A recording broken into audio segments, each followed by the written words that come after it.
This video is on the reading to learn mathematics for section 1.1. A lot of times we're going to call this RTLM. So if you ever see that, that's what that's referring to.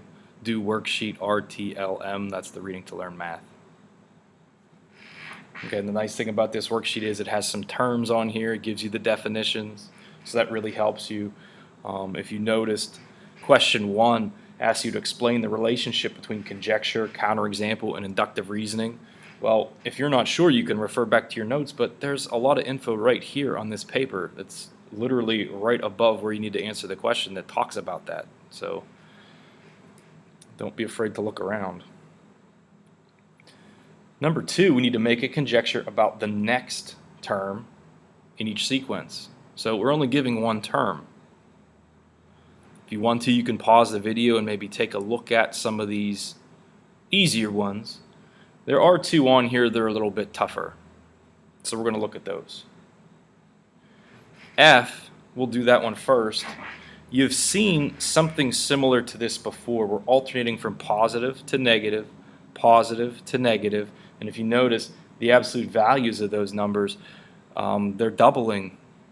So if you can remember back to, I think it was the skills page, I think it was, you had something very similar. You're actually multiplying this by a -2. So that's changing the sign from negative to positive. So when you multiply -8 by -2, you get positive 16. Okay, now some of you might have done it this way where you just know it's positive, negative, so you know the next one's positive, and you know the absolute value of this is doubling, so you could get it that way as well. But the actual operation is we're multiplying by -2. Okay, now part E, this is probably one of the trickier ones, mainly because, again, we haven't seen this type of operation. So we talked about this in class, that you're going to see some operations that maybe you're not comfortable with. So we've done addition, subtraction, multiplication, division. This one, if you're not real familiar with squaring numbers or cubing numbers, you're probably not going to get this. Okay, so if we talk about squaring a number, what that means is it's a number times itself. If you're cubing a number, it's a number times itself and then times itself again. So for example, 1, I know this is going to look weird, it's really just 1 to the 3rd power, 1 times 1 times 1. 8 is really 2 to the 3rd power, 2 times 2 times 2. So you might get the pattern from here on out. 3 to the 3rd power is 27.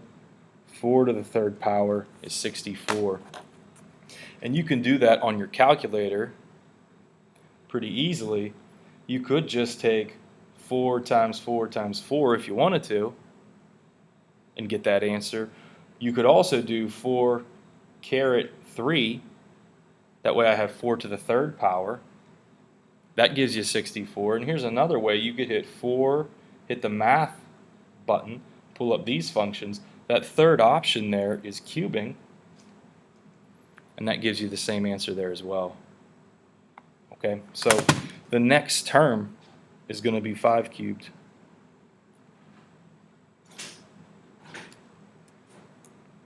That gives you 125.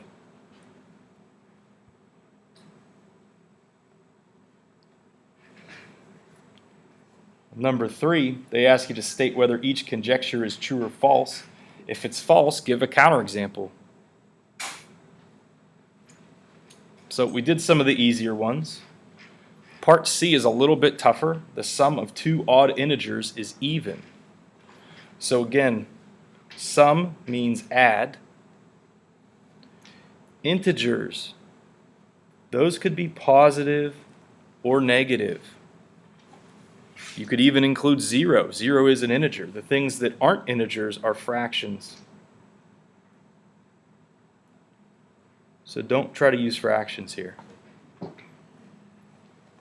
Okay, now when we're exploring these, remember you need to check special types of numbers like 0, 1, fractions, negatives, big numbers. Those are the types of numbers that might give you the counterexample that you're looking for. Okay? So we're taking two odd integers and we're going to add them and we're going to see what happens. This conjecture is saying that it'll end up being even.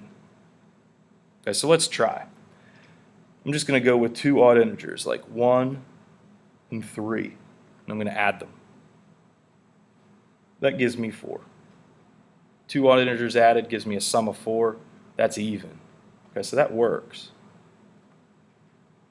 Okay, now notice how we already used the number 1. Okay, so we should try some other things, like maybe try a 0. Are we allowed to try a 0? Well, it's an integer, but is it odd? It isn't. So we're not even allowed to use 0. Are we allowed to use fractions? No, we need integers. So don't even try fractions. Are we allowed negatives? We are. Integers are allowed to be negative. So how about we try two odd negative integers, like -5 and -7, and we're just going to add those. That's going to give you -12, which again is an even number. Okay, so we're kind of working through these special types of numbers, and it's looking like our conjecture is true. We didn't try any big numbers, so how about some big odd integers? How about 25 and 100? 100's even. Don't pick 100. How about 101? That'll give you 126. That's an even number. We kind of went through our checklist that we talked about in class. If you go through your checklist and it looks like everything works, it probably does. Okay? So we're going to say that this conjecture right now is true. Okay, we'll do one more. The opposite of an integer is a negative integer. We might not have talked about what an opposite is. So if you have a positive number, its opposite would be the negative version of the same number. And vice versa. If you have a negative number, its opposite would be the positive version. And we're talking about integers again. They're allowed to be positive, negative, 0, just no fractions. Okay, so we're going to take the opposite of an integer. So let's say our number is 5. What's its opposite? -5. So the opposite of an integer is a negative integer. That looks good. Now remember, your integer didn't have to start as positive. What if your integer was -10? What's its opposite? +10. That's your counterexample. If you pick a negative integer to start with, its opposite will be positive.